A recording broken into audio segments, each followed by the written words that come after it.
Buenas tardes, voy a estar trabajando por aquí en la exposición. A Cabedatos, gracias por la invitación. Tenemos unos invitados especiales, ¿no?, aquí a mi izquierda, de la Universidad Simón Bolívar. Y para comenzar, por cuestiones de tiempo, voy a empezar con una innovación. Estuvimos hablando previamente de innovación, y bueno, la innovación es que no hay título. Esto es una foto de nanotecnología, a escala, nanoescalar.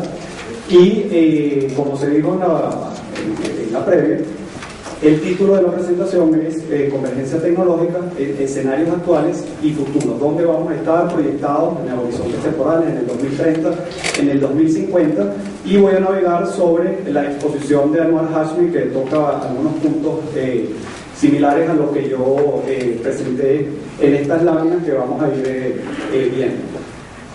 El primer aspecto, ¿contra qué marco conceptual estamos hablando? La convergencia tecnológica se refiere a la sinergia entre sistemas tecnológicos que previamente funcionaban de forma separada y que al interactuar entre sí generan nuevas posibilidades en términos de productos y servicios que impactan en un mercado dado. En este caso hablamos de un mercado global. El segundo aspecto, el fenómeno de la convergencia tecnológica no es nada nuevo. Tenemos estudios, por ejemplo, como los que ha realizado Carlota Pérez y otros autores, Christopher Freeman, entre otros, que han hablado de las 5 grandes revoluciones tecnológicas. La primera de ellas la podemos ver allá por 1771 con la revolución industrial. Unos 50-60 años después vemos la segunda gran revolución, todas estas centradas en Inglaterra, con irradiación primero hacia Europa y después hacia otras partes del mundo. Y así vamos navegando por las revoluciones tecnológicas hasta situarnos en la de 1971, que tiene que ver con el tema del chip, la computadora y las telecomunicaciones, que es el último, la última ola revolucionaria que nos trae hasta este momento. Pero visualicemos que estas ondas largas, como lo decía Kondratiev fue un estudioso de estas revoluciones tecnológicas, y él decía que cada 50, 70 años aproximadamente, si uno ve pormenorizadamente cada una de estas revoluciones tecnológicas, se montaría sobre la posibilidad de que estamos viviendo una transición en este momento que nos conduce a una nueva revolución tecnológica. Pero yo discuto contra Kondratiev que el conocimiento que se está generando en los últimos años es tan rápido que ya esas ondas largas se están acortando. Entonces, ¿cómo se navega, cómo se surfea? El comentario anterior es una de las cosas que nosotros vamos a ver. Uno puede visualizar rápidamente en el campo del conocimiento cosas como esta. Bueno, unos productos que se introducen en el mercado y hay unas innovaciones incrementales, y bueno, y vemos cómo el paso del tiempo nos los presenta.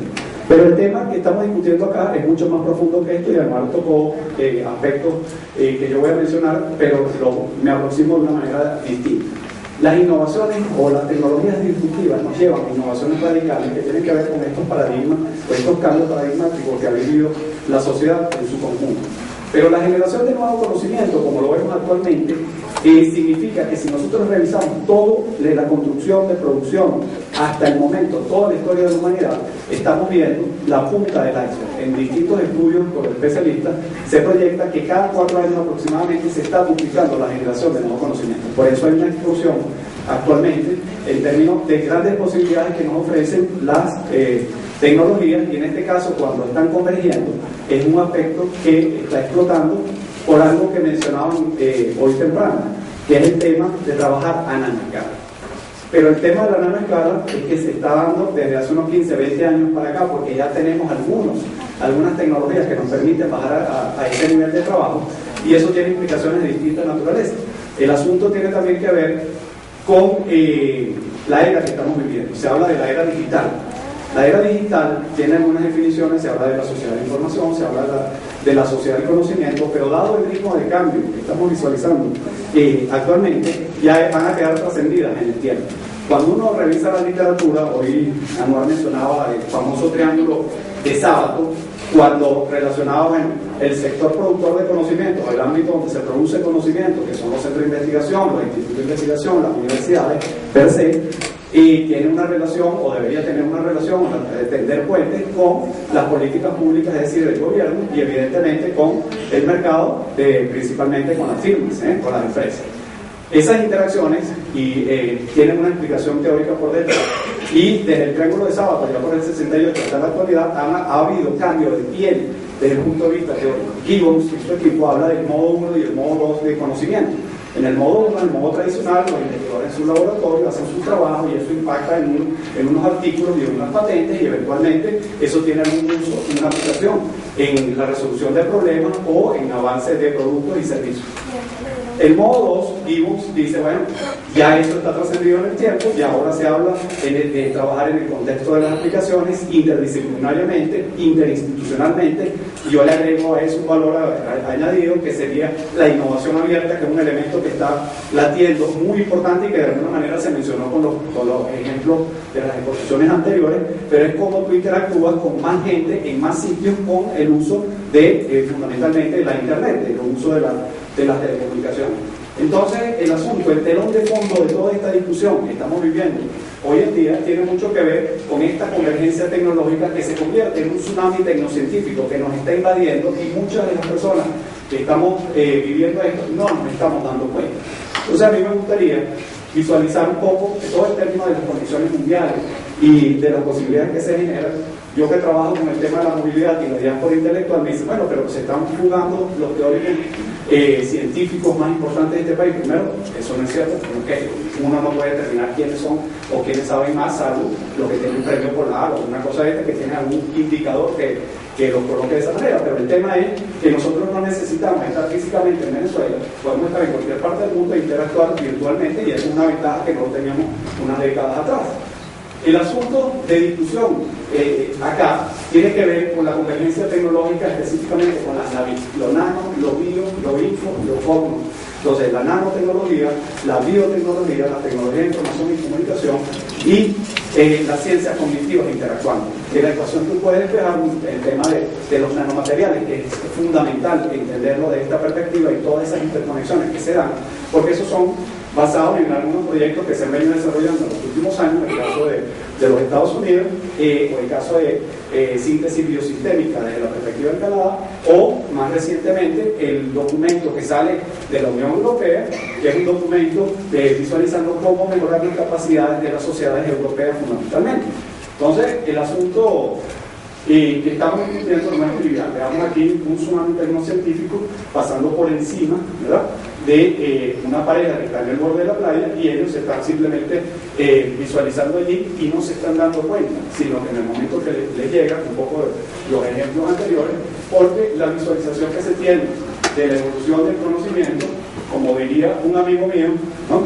Hay un ejemplo que si un médico lee 3 artículos diarios durante los 365 días al año, que sería la capacidad de retención de ese conocimiento, sumen eso, lo multiplican después por 3 y les va a dar la capacidad de absorción de conocimiento. Entonces, esa curva de absorción de conocimiento de una persona versus la capacidad de generación de conocimiento de todo el mundo, allá hay un tema. Se hablaba del transhumano, de la posibilidad de usar chip, etcétera, etcétera, y cómo potenciamos esas cosas.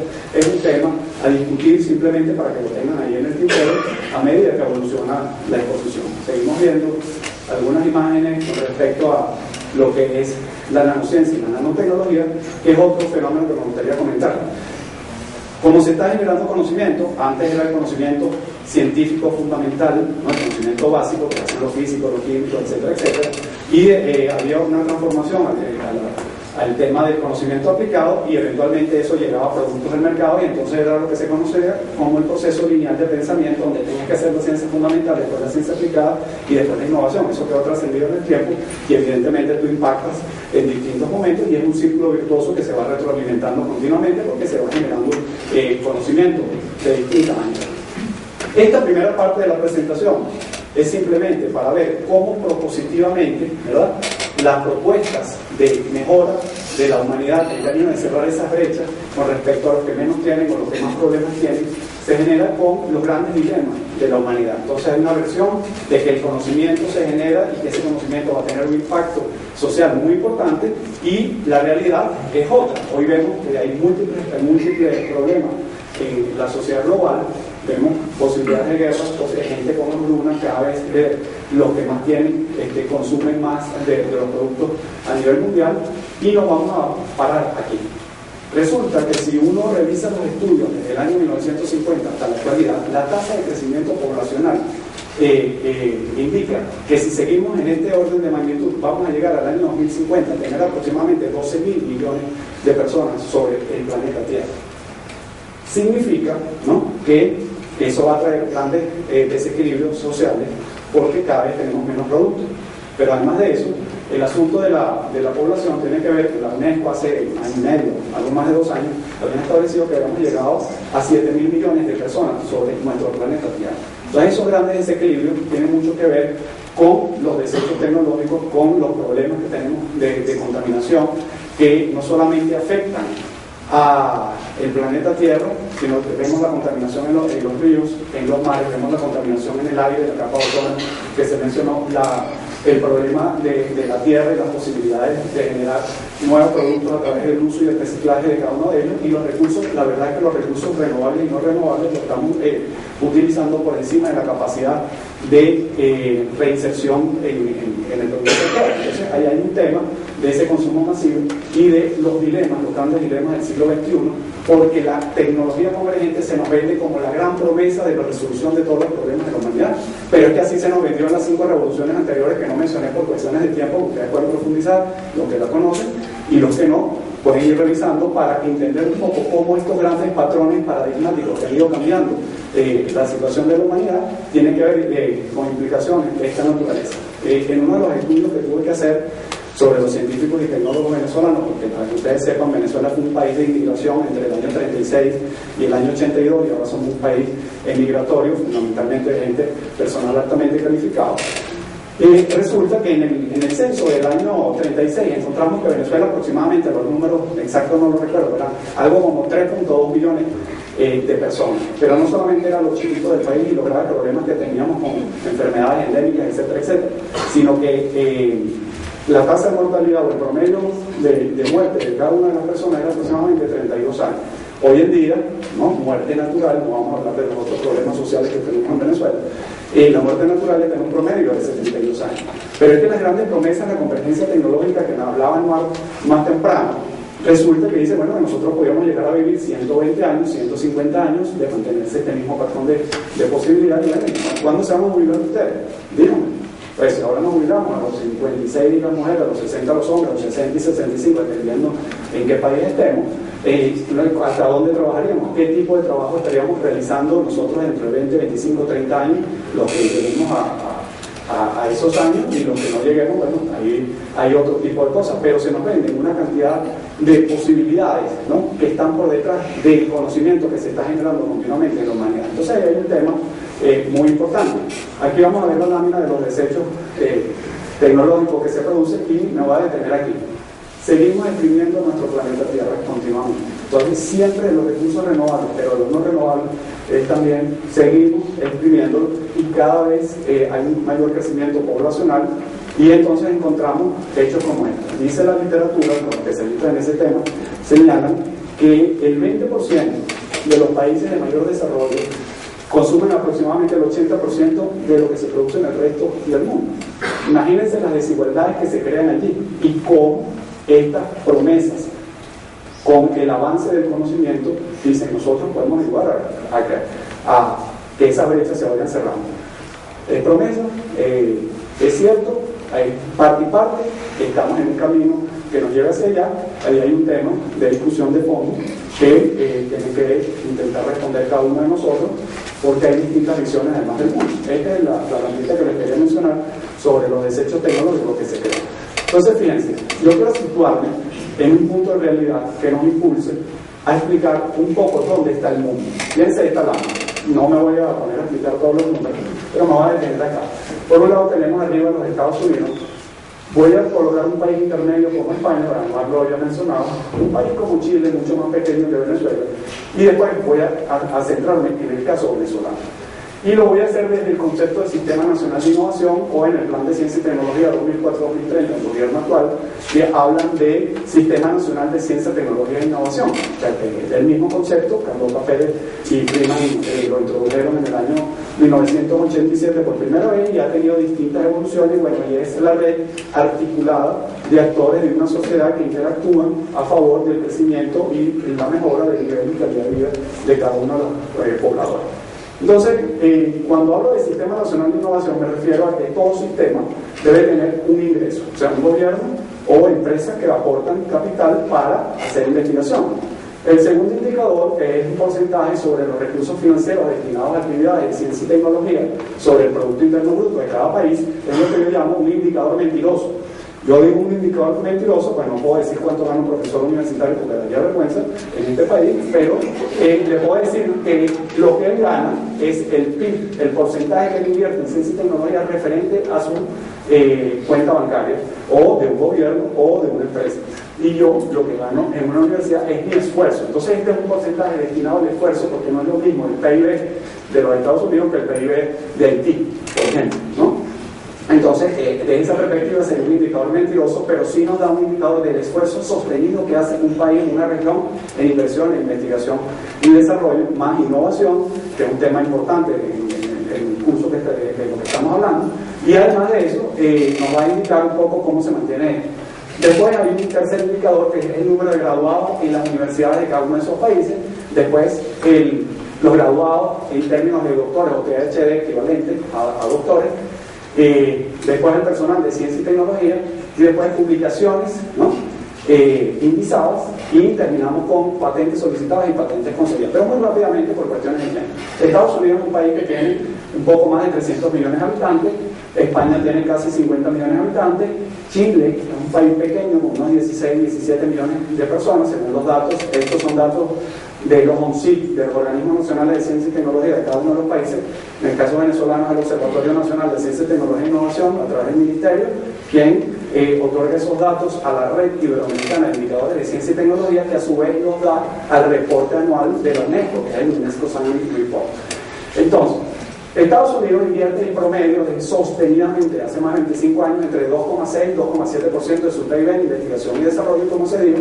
Gran parte de estos recursos van dirigidos a la parte militar. España se ha montado sobre el 1.3, 1.4 por debajo de la media europea, de los países más ricos europeos, y ha venido creciendo del 0,8% hace 15 años, sostenidamente pero lentamente, hasta llegar y posicionarse acá. Un país como Chile, que pareciese que invierte poco, 6,67%, les doy este dato. La UNESCO tiene distintos manuales, tiene el manual de Canberra, el manual de Frascati, el manual de Santiago, el manual de Lisboa, el manual de Bogotá, el manual de Buenos Aires, que va a salir recientemente, y son manuales que intentan normalizar conceptualmente contra conceptos, ¿verdad? Si entendemos en Venezuela que un investigador es una persona que genera nuevo conocimiento, debe ser utilizado ese mismo indicador para que Colombia se catalogue de esa manera, etcétera, y en consecuencia puedes comparar lo mismo, no que metas innovadores populares dentro de los investigadores porque baja la tasa de producción si lo vemos por el número de investigadores. Si tú me cambias el concepto, me cambias la referencia, y evidentemente por un lado puedes decir que tienes más investigadores y por el otro lado produces mucho menos, porque va gente que hace cosas distintas a las que tú te estás refiriendo e intervienes ahí. Entonces fíjense, Estados Unidos mantiene 2,68% rápidamente, Corea del Sur invierte 2,7%, Japón invierte 2,8%, países nórdicos llegan hasta 3% en términos de porcentaje de forma sostenida, etcétera, etcétera. Un país como Chile 0,67% y un país como Venezuela dice 2,36%. Ojo con ese dato, porque como es una fotografía al año de referencia que estoy utilizando, estamos en el marco de lo que era la LOCTI antigua, la LOCTI, la gente cree que se creó en el 2005, no, la Ley Orgánica de Ciencia y Tecnología se creó en el 2001. Lo que sucedió en el 2005 es que se introdujo el reglamento y eso tuvo un impacto favorable que impulsó este Sistema Nacional de Ciencia, Tecnología e Innovación, porque movilizó en términos conceptuales. La gente entendió que hay una cuestión que se llama investigación y desarrollo y cómo se puede invertir en las propias empresas o tercerizar, ¿no? A dar aportes a terceros, a universidades fundamentalmente, IBIC, etcétera, etcétera. Y pasó algo. ¿Se desconectó? Bueno, yo sigo hablando y tú me ayudas. Entonces, el asunto es que este es un elemento desmovilizador pero si usted se sitúa en el año 2005, resulta que encontramos que el porcentaje de Venezuela en inversión era de 0,29%. Si nos retrotraemos a 15 años atrás, Venezuela en el año 94, con la gestión de Ignacio Ábalos, aumentó fundamentalmente porque hicieron un lobby político, etcétera, etcétera, y mejoró. Pero eso no es bueno, porque cuando uno diseña políticas públicas, tú inviertes y tienes proyectos de investigación, formas gente, ahí está para congresos, para revistas, etcétera, etcétera, y tal. Si tú al año que viene crees que vas a seguir creciendo y te quitan los recursos, evidentemente el impacto va a ser negativo. Entonces es mejor hacer, como hizo España o Brasil, dar fondos de forma sostenida e impactar a la economía. Pero voy a ir más rápido. Aquí, el número de graduados. Estados Unidos graduó para el año de referencia, siempre los indicadores, una de las cosas que no le gusta a mi amigo Pablo Viendo, es que tú te refieres a estadísticas y son procesos anteriores. Entonces tú estás hablando siempre de algo que ya sucedió, pero que eventualmente tienes que generar, diseñar el indicador e interrogar correctamente para que lo que estás preguntando puedas tener la respuesta que te interesa. Entonces, el asunto es que Estados Unidos para el año de referencia graduó a más de 1.500.000 personas, España a 78.000, Chile a 57.000 y Venezuela a 124.000 personas aproximadamente. Son promedios estadísticos nada más, no es igual que la matemática, no es exacto.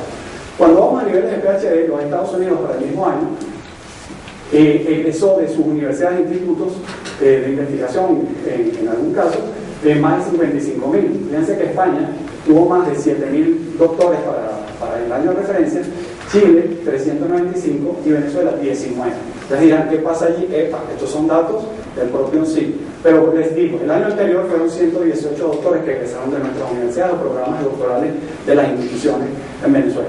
Si les doy la pirámide rápidamente, la universidad que tiene más programas doctorales es la Central, después viene la Universidad del Zulia y la Universidad Simón Bolívar, que es una universidad comparativamente más pequeña que las otras, en términos de que tiene solamente 1.000 profesores versus la Central más de 6.000, entonces para que vean órdenes de magnitud. Entonces, si nosotros tenemos un contexto poblacional que nos indica el tamaño del país, un proceso de inversión, un número de graduados en términos de pregrado en todas las áreas de conocimiento, tenemos tantos doctores por este lado, esa gente, ¿verdad?, tiene que tener un impacto en términos de las comunidades científicas para desarrollar ese conocimiento que va a hacer referencia después para trabajo en convergencia tecnológica o en cualquier área del conocimiento. Entonces, resulta que los Estados Unidos tienen más de 2.300.000 investigadores en su haber. España tiene algo más de 358.000 y Chile tiene aproximadamente 19.810 personas y Venezuela en su Sistema Nacional de Ciencia y Tecnología hasta el 2009, lo que era el antiguo PPI, tenía como referencia 6.829. Ahora cambiaron el sistema y ahora se introdujeron innovadores populares y otras categorías y ahora entonces subimos a 12.000 y pico, pero todavía estamos por debajo de la media. Lo que no les dije antes, que los manuales estos que hacía referencia establecen que los países deberían tener, los países en vía de desarrollo, un investigador por cada 1.000 habitantes. Si eso lo proyectamos a 29 millones de venezolanos, estaríamos hablando de que necesitaríamos una comunidad científica de aproximadamente 29.000 investigadores. Estamos hablando de Venezuela. Es decir, que si hacemos la ecuación, estamos en un 72% por debajo de los requerimientos para un país en vía de desarrollo.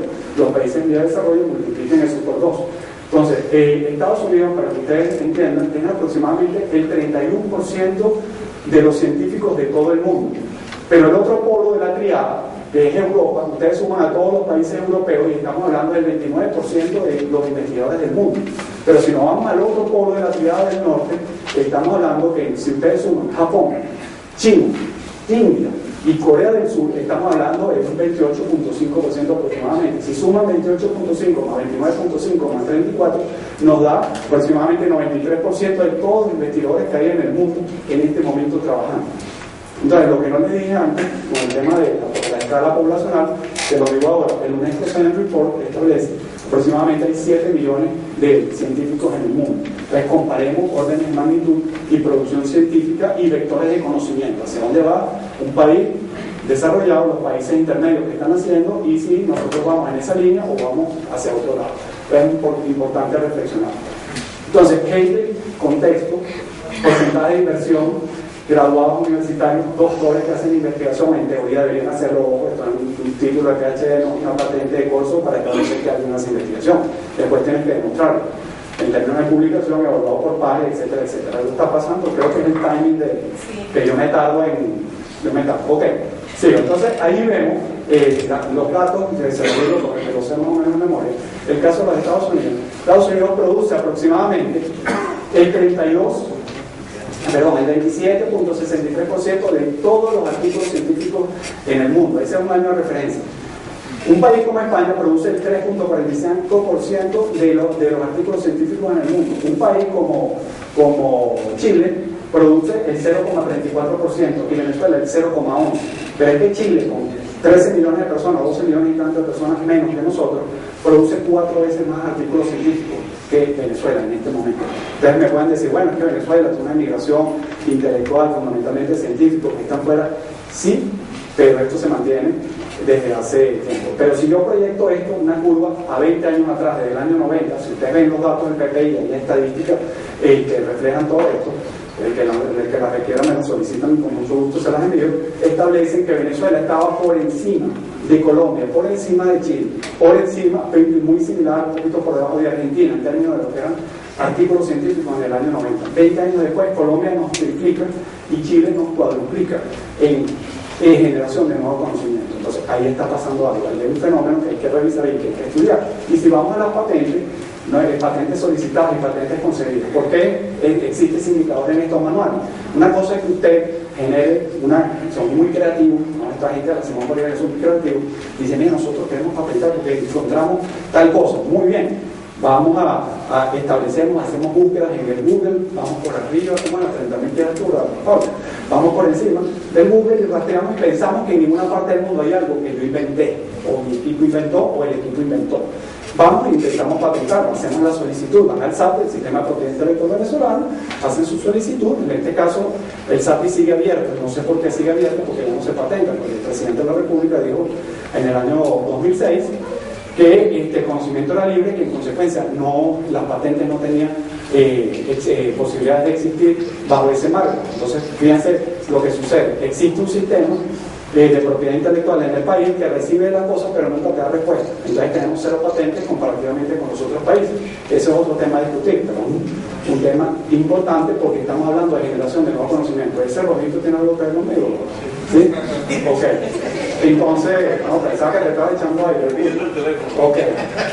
Esto es un poco lo que hablaba Anuar más temprano, es decir, cómo un nanorobot puede introducirse en el cuerpo humano y buscar una célula maligna. Un ejemplo que estoy inventando, una exageración pedagógica mía, pero puede llegar a suceder, y el hecho del conocimiento ya existe, lo mencionó mejor que yo porque además es especialista en el tema, y entonces nos da la posibilidad de resolver problemas directamente donde está el asunto. Entonces, ya hemos visto eso. Las navis, lo nano, lo bio, lo info y lo cosmo, se monta también sobre otras propuestas. Ya hablé del proyecto Biosistémica de Perspectiva Tecnológica en Canadá, hablé del proyecto europeo, y el tema es el siguiente. Las navis tienen la definición en términos de lo que es su conveniencia tecnológica, y lo entienden como el estudio de las interacciones entre sistemas vivos y sistemas artificiales, con la finalidad de generar distintos artefactos y que generen nuevas posibilidades de nuevos productos que mejoren la calidad de vida, acrecenten la calidad de vida. El tema de la capacidad de manejo de información y todas esas cosas están en el tapete de la discusión, y tenemos otros conceptos que se están utilizando, o aproximaciones teóricas que te hablan de la teoría de Ecowitz y Leiderdorf. Habla de la triple hélice del desarrollo económico, cómo estos actores tienen que interactuar para generar esta posibilidad. Pero está el tema de la rosa de los vientos de investigación, que es no solamente estos 3 actores, sino utilizar a toda la sociedad en términos de replicar información. Y hoy en día Eliezer por aquí puso un ejemplo extraordinario, y se hablaron de otros 2 ejemplos de posibilidades de interconexión, del internet para todo el mundo, etcétera, etcétera. Ahí tenemos toda una gama de posibilidades, y hoy en día se habla de nada más nada menos que Open Innovation, de la innovación abierta. Es la capacidad de las propias empresas, que no es alianza estratégica, es la capacidad de interacción para la resolución de problemas que nos habiliten el ganar-ganar. Entonces, el avión europeo, que siempre es el Airbus, es el avión europeo, tenemos el mejor ejemplo de innovación abierta, porque el tren de aterrizaje se fabrica en un país, el fuselaje es Rolls Royce, etcétera, etcétera, y todo converge en una pequeña ciudad en Toulouse, al sur de Francia, donde se arman estos aviones con conocimiento de distintas empresas e industrias y la participación de distintos países. Entonces, esta convergencia tecnológica tiene ese telón de fondo de discusión, nueva promesa, es una realidad, hacia dónde va el mundo. Entonces, el tema de la discusión no es nada trivial, no es conchadeado, como diría mi amigo Oliano, es un asunto extremadamente complejo. Y entramos con un punto que yo no me voy a detener porque el Anual ya lo había mencionado, es el tema de la RAND Corporation con todas las posibilidades que genera. La RAND Corporation no solamente tiene estos 300 y tantos PhDs a nivel mundial que te generan información y que emiten juicios de opinión informada, que no es lo mismo desinformada, informada para la generación de nuevos conocimientos. Y aquí hay una serie de aplicaciones que ellos determinan después de un primer estudio donde tenían casi 56 posibilidades tecnológicas a raíz de esta convergencia que yo les mencioné. Y bueno, hablan de la energía solar barata, pero hablan de los sensores de infiltración, de la mejora de métodos de diagnóstico y quirúrgico, habla del tema de los vehículos híbridos, los indicadores de radiofrecuencia ubicuos, etcétera, etcétera. Todo un tema muy importante que impacta en distintas áreas del conocimiento, pero ahí se habla del conocimiento, de la fertilización del conocimiento, cómo un área, al desarrollo de un área, afecta positivamente el desarrollo de las áreas contiguas, ¿no? Entonces, cuando estamos interactuando, cómo tú puedes impactar con esta fertilización del conocimiento que te va a ayudar a ti a ser mucho más creativo en términos de la concepción que tienes del mundo, porque tuve la posibilidad hace unos meses de participar como coordinador por Venezuela en la red de prospectiva tecnológica iberoamericana y vino Mijail Rocco. ¿Quién es Mijail Rocco? Es nada más y nada menos que el chairman de la nanotecnología en el mundo. Es una persona que hizo nanotecnología, ya no funge como investigador, aunque lo fue muy exitoso, y hoy está como el jefe de la nanotecnología y ahora de la convergencia tecnológica, dio un paso al frente y nos estuvo explicando qué están haciendo en un país como los Estados Unidos desde el punto de vista de la National Science Foundation, que sería el equivalente al ONCYT venezolano, que sería el Ministerio de Ciencia y Tecnología, o sea, es el Ministerio para el Poder Popular de la Ciencia y la Tecnología y Industria Intermedia, creo que se llama ahora, pero ha tenido varios cambios en los últimos 10 años de su creación.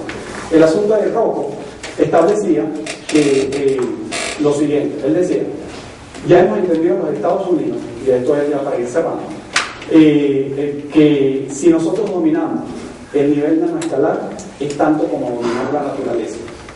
No es trivial lo que estoy diciendo.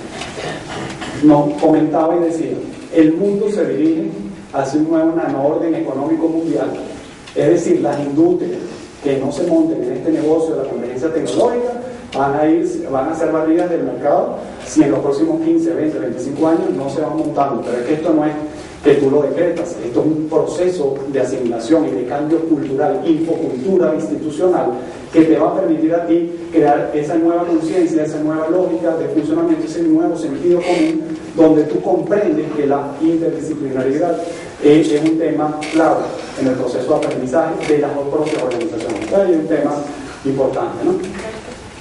Me gustaría observar con algunos ejemplos que yo pongo acá, porque el asunto de la realidad que vivimos, que no es ciencia ficción, que ese es el tema que más me interesa, tiene que ver con lo siguiente.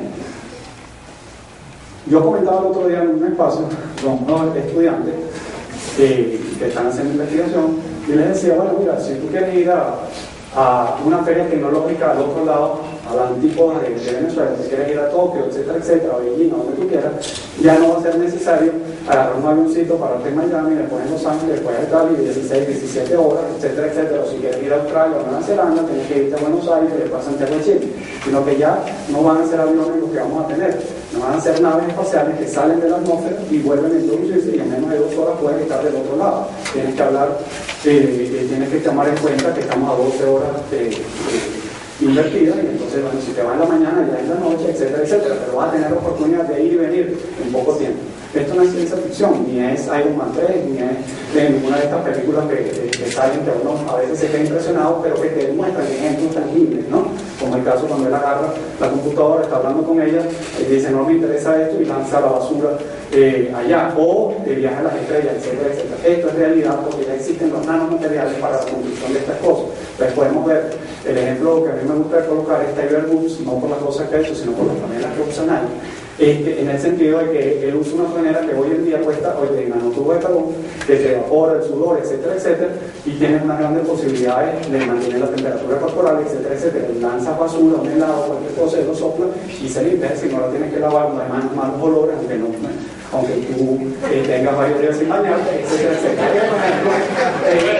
Importante, o sea, se pueden corregir varios problemas.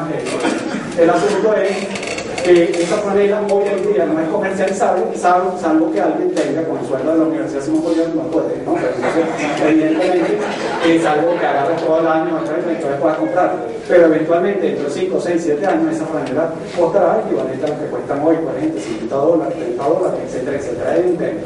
Otra cosa es hacia dónde se dirige la humanidad si la población mundial está creciendo, la tasa de crecimiento es tan brutal como yo les mencioné, que parece ser así porque las tendencias lo demuestran. Bueno, ¿dónde puede vivir la gente? Ya hay ciudades submarinas, ciudades sobre el mar, que ya están en funcionamiento, han sido creadas, y usted puede, por ejemplo, irse de vacaciones a un hotel o a un sitio que ya esté sobre el mar y que además se puede mover. Imagínense los alertas tecnológicos, viene un tsunami o viene un problema, un huracán o cualquier evento de esta naturaleza, y los alertas tecnológicos simplemente ellos prenden los motores o se subdividen y después se vuelven a conectar más adelante en un sitio de tranquilidad. Eso puede suceder porque el conocimiento está generado y ya está desarrollado.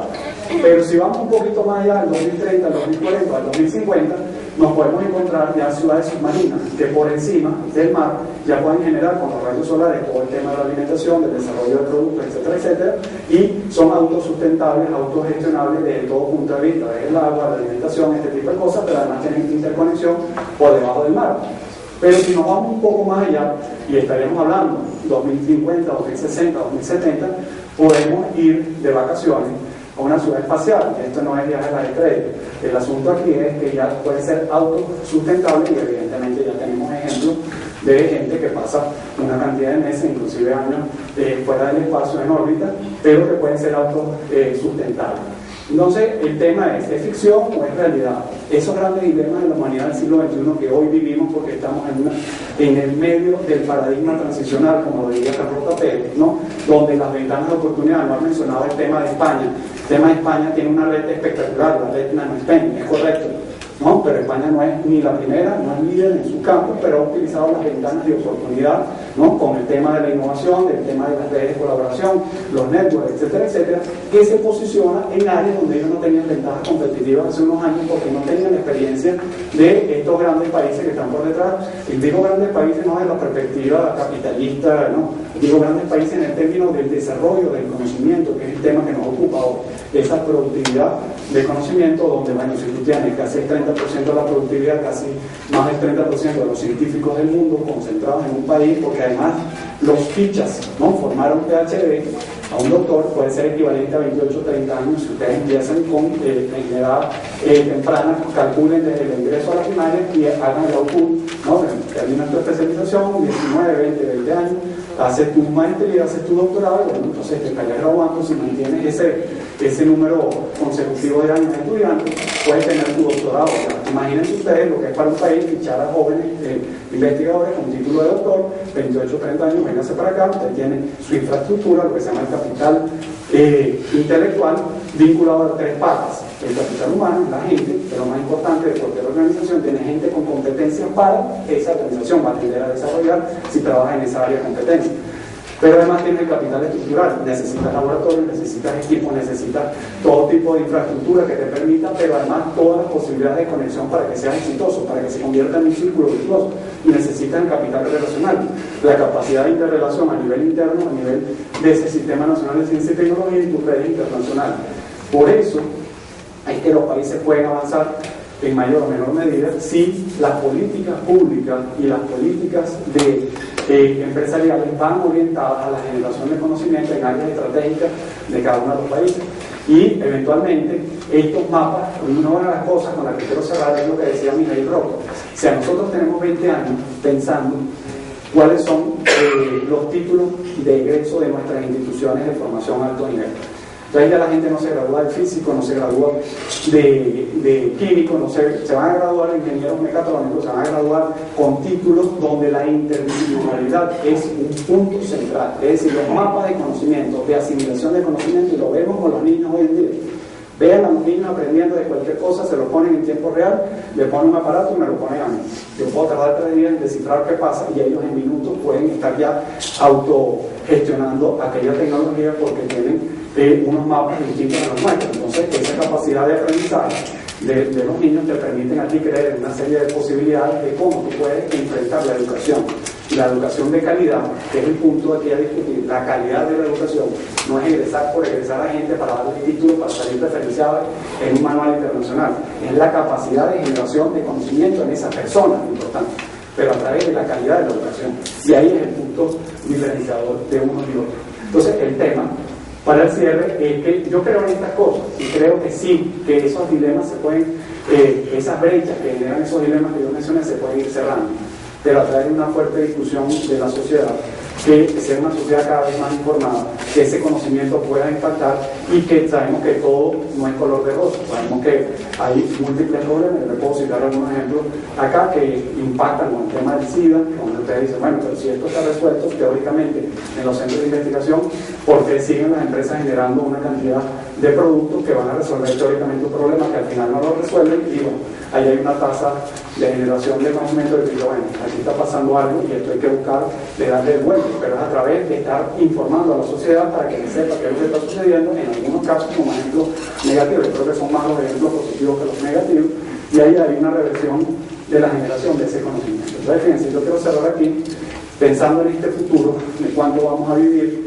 de cuánto será nuestro promedio de años de trabajo, muy importante, ¿no? Porque ya sabes, cuando uno se va a ir de vacaciones para conocer múltiples cosas, y además cómo esto puede impactar a toda la sociedad. Es decir, cuando yo hablo de la sociedad, hablo de una sociedad global. Ya yo no estoy pensando en el territorio venezolano, sino estoy pensando en una sociedad donde todos podamos disfrutar de ese bello planeta que es la Tierra. Bueno, muchas gracias.